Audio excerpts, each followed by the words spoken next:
महायुती किंवा महाविकास आघाडी कोणी यामध्ये स्पष्ट बहुमत मिळू शकत नाही असं TV9 रिपोर्टर पोल सांगतो। आणखी पोल ऑफ पोल आपण पाहूया। जी न्यूज ICPLचा हा पोल आपण पाहतोय। महायुती 129 ते 159, तसंच महाविकास आघाडी 124 ते 154 आणि इतरांना 0 ते 10 जागा मिळण्याचा अंदाज।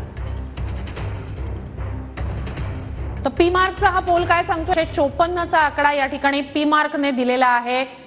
तर काय नेमका आता हा पोल ऑफ पोलचे आकडे आपण पाहिलेले आहेत, या सगळ्याबद्दल आपण सविस्तर विश्लेषण आता करूया।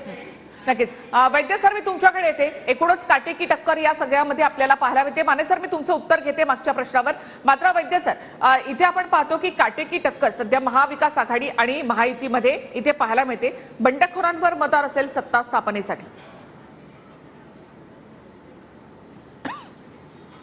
नाही, याच्यामध्ये हा एक्झिट पोल बऱ्यापैकी मला म्हणजे अगदी वस्तुस्थितीशी निगडीत वाटतो आहे। मात्र याआधी आपण एक बघितलं पाहिजे की लोकसभा च्या वेळेला जे एक्झिट पोल आले तर त्यांचा थोडासा अंदाज हा योग्य आला नव्हता। किंवा आता आपण हरियाणामध्ये देखील पाहिलं तर पण आपण तो विचार न करता आपण जो बंडखोरांचा आपण जो मुद्दा मांडलेला आहे, तर याच्यात काही अपक्ष हे असे आहेत की काही अपक्ष हे काही मोठ्या पक्षांनी उभे केले असल्यामुळे तरी आपण त्यांना अपक्ष म्हणू शकतो।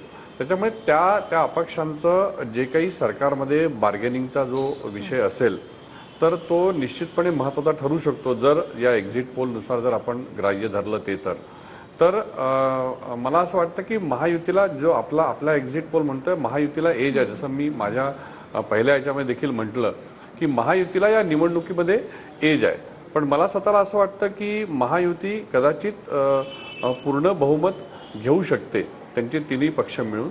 आणि साधारणपणे अजित पवार गट हा अजित पवार गटाचा जो परफॉर्मन्स लोकसभा निवडणुकीत राहिला त्याच्यापेक्षा हा जास्त चांगला परफॉर्मन्स यावेळेला आपल्याला दिसू शकतो असं सर्वसाधारणपणे अंदाज वेगवेगळ्या ठिकाणी जेव्हा आम्ही चर्चा केली किंवा लोकांशी बोललो। पण बंडखोर किंवा अपक्ष जी आपली संख्या इथे आलेली आहे त्यांची निर्णायक भूमिका ही राहण्याची निश्चितपणे शक्यता आहे। कारण इथे जर त्या पद्धतीचं संख्याबळ महायुतीचं राहिलं तर त्यांना बहुमतासाठी हा या प्रकारच्या अपक्षांचा आधार घेणं हा महत्त्वाचा ठरेल। आता यातले किती अपक्ष हे महायुतीशी निगडीत किंवा महायुतींच्या विचारांचे आहेत त्याच्यावर पण ते अवलंबून आहे।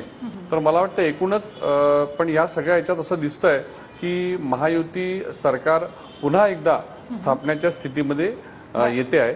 याला बरीच अनेक कारणं। मी मगाशी एक फक्त मला मुद्दा मांडायचा आहे की आपण जसं मगाशी मला विचारलं होतं की कुठले बदल महायुतीने केले, एक आणखीन बदल मला सांगायचा राहिला की RSSचं जे लोकसभेच्या वेळेला त्यांचा अजिबातच अब्सेन्स हा साधारणपणे भाजपच्या एकूण सगळ्या त्यांच्या प्रोसेसमध्ये नव्हता, तो विधानसभा निवडणुकांमध्ये तो खूप मोठ्या प्रमाणात सक्रिय सहभाग। आज भाजपा आणि संघाच्या निगडीत जवळजवळ 35 संघटनांचे जे छोटं मायक्रो मॅनेजमेंट त्यांनी केलं होतं बूथच्या याच्यावर, तर मला वाटते त्याचा खूप मोठ्या प्रमाणात फायदा।